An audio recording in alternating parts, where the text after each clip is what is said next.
Hey YouTubers, I want to talk to you today about the topic of blended families. So let's say you're a single mother raising a child and you meet your Boaz and you get married. So you and your Boaz are raising your child and your child's father is still single. But he is providing financial support for the child that you have together. I was talking to a friend of mine who is in a similar situation, and he felt that his financial support shouldn't be needed or shouldn't be as needed because the mother remarried. So she and her husband should be taking care of the household obligations, and that his support should be reduced to take care of only the child's needs rather than the way it's calculated here in Indiana, where the child's household needs are taken into consideration. So he felt, listen, as much as I pay, my child should have a savings. They should have this. They should have that. They, have two incomes, and I'm here over by myself struggling. And I shouldn't be kicking in on their household expenses when she has a husband. Interesting. And so he also felt that they had some luxury items, a fancy car, a fancy house. But when it pertained to his child's needs, his child wasn't getting all the things that they needed.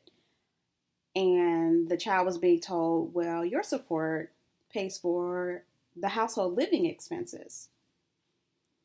Number one, I don't agree with telling your child anything about support. That's between the mother and father.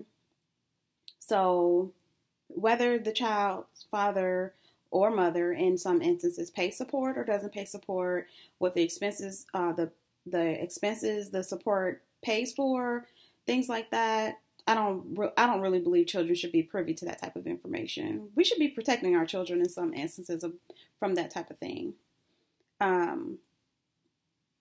But I can almost understand both sides of the scope, I guess. On one hand, if you have this person who is earning minimum wage, and this person isn't earning minimum wage, but that's not the point here. The point is if they're struggling to pay the support and you and your spouse go on about your life and you're living, in his eyes, in the laps of luxury while they're struggling, do you really need their support? That's why it's important to have a good relationship with your significant other from a previous relationship. You can work out those types of things in advance. It doesn't have to get nasty and ugly and drawn into court. We don't always have to have the courts involved in our, what I consider, personal business. So if they had a good relationship from jump, then he probably wouldn't be in the system in child support. Neither here nor there. I mean, it is what it is. They're there now. So, I mean, where do you draw the line? A man or woman, you're supposed to provide for your child regardless. But if one is doing very well financially and the other is struggling, and the one that's doing well wouldn't miss the money either way, then why take it? Why not let the support be the physical support, being there, being present, spending time, making memories? If you don't need it, if you're well-to-do and the child support that's been ordered isn't going to make much of a difference anyway, or if it isn't going to benefit the child more, I guess. I mean, let's say Stedman and Oprah had a baby and they broke up. You think Stedman's going to pay some child support? What would Oprah look like asking Stedman to kick in $70 a week? That's a drop in the bucket. And that's an extreme case, I get that. But really? I mean,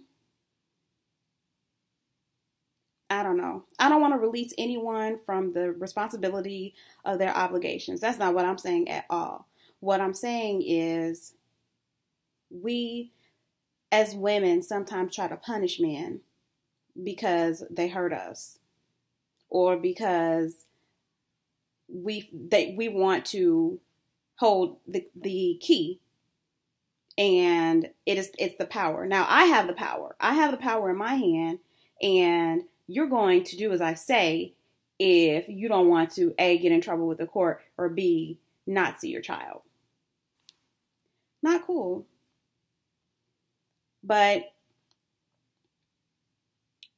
whatever she does with the support, it's ordered. It's ordered by the court, and it's once you pay your child support, that's it. You don't really have any say so in how it's used. And I think that's the frustration of a lot of men. Because you hear men say all the time, well, she used my child support to get her hair done, or she used my child support to go out of town, or she used my child support to pay for her other children who have a father who does not pay support. You hear those things all the time. Again, I say, if you had nurtured that relationship from the beginning, made sure that you had a good bond with that person before you had a child, then you wouldn't be in that situation. Because I can speak personally from, I'm married and I have a child from a previous relationship, and my son's father and I, we don't do all that. I don't worry him about support. He is very involved in his son's life. I let him see his son whenever he wants. And if sometimes he pays support because he has it, and sometimes he doesn't. And there have been years when he's been really consistent, and there have been years where he's really struggled. And I have not pressured him to do more because I made sure that I was financially secure and educated and had the means to take care of me and my child regardless. So, to each his own. Interested to hear your feedback. Let's get those comments rolling. You can always look me up at www.simplymissy.com. You can follow me on Twitter at I am Simply Missy. Instagram is Simply Missy at Simply Missy. So check me out, and I look forward to hearing what you have to say. Toodles.